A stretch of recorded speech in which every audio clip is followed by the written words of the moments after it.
Europe's will to counter Russia is being tested by Vladimir Putin. He has hit Brussels where it hurts the most. Gas supplies. Russia's energy giant Gazprom has stopped sending gas to two European countries, Poland and Bulgaria. Europe is calling it economic blackmail. Russia says, we already warned you. And technically, they're right. They did. Last month, Putin asked all buyers to pay for gas supplies in rubles. Poland and Bulgaria refused. So Russia has cut off their supplies. Bulgaria's prime minister is calling it a breach of contract. He says his country will not succumb to such rackets.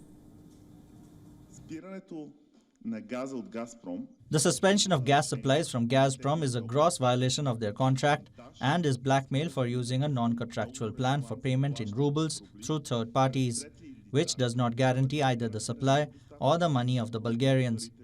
We will not succumb to such a racket. Bulgaria is also reviewing all agreements with Gazprom, including the agreement on transit through Bulgaria, because one-sided blackmail is not acceptable.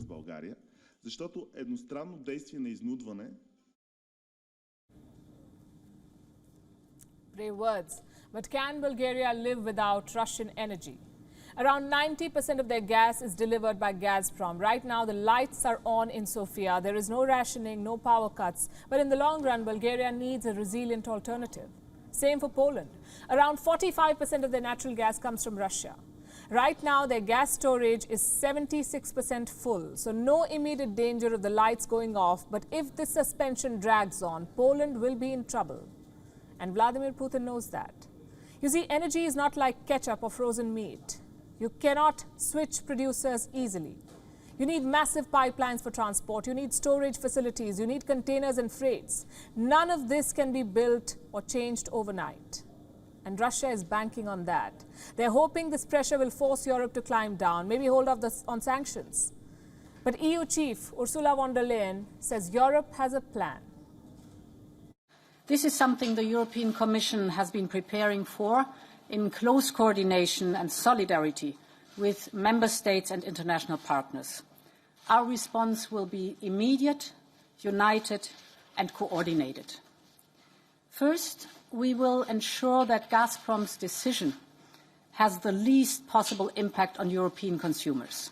Both Poland and Bulgaria are now receiving gas from their EU neighbours. And this shows, first of all, the immense solidarity among us.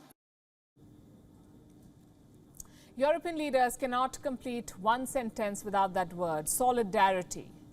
Let's put that to the test. Russia supplies gas to 23 European countries. Put together, they make up 40% of Europe's gas. So why was only Poland and Bulgaria targeted? Why does Germany still have Russian gas, or Hungary?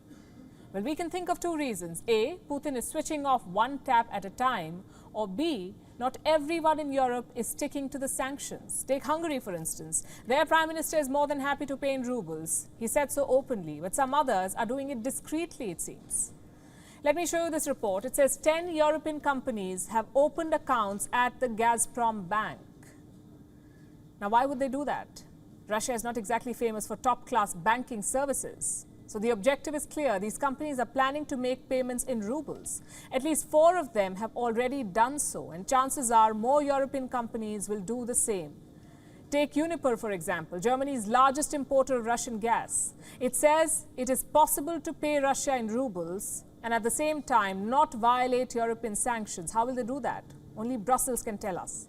This economic warfare could trigger an energy crisis in Europe, especially if Germany is involved. And if that happens, Europe will have to put its people first. You just heard what Ursula von der Leyen said. First, we will ensure that Gazprom's decision has the least possible impact on European consumers. That's what every country is looking for, to insulate their own people from Putin's war. India too is doing the same. In April last year, oil was selling for $63 per barrel. This year, it's more than $100 per barrel. For you and me, that means inflation. To offset this, the government of India is importing cheaper oil from Russia, or India is importing, the government is allowing that, and a lot of it. Last year, India's total oil imports from Russia was 16 million barrels, 16 million for the whole year. In 2022, that has more than doubled. Since the invasion, India has ordered 40 billion barrels from Russia. That's 40 million in around 2 months. It's definitely a lot. But it's nothing compared to Europe's purchases. They buy 2.3 million barrels a day from Russia. We did the math, that's around 138 million barrels since the invasion. Now, technically, this is Europe's decision to make.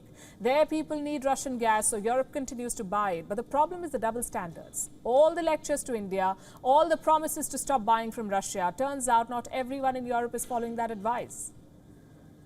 Right now, Europe has enough gas to survive Russia's cuts, but a new month is just days away. If payments are not made, Russia could turn the whole thing off. So Europe must make a choice here. Give in to Russia or ration power. Let's see which way Brussels goes. WION is now available in your country. Download the app now and get all the news on the move.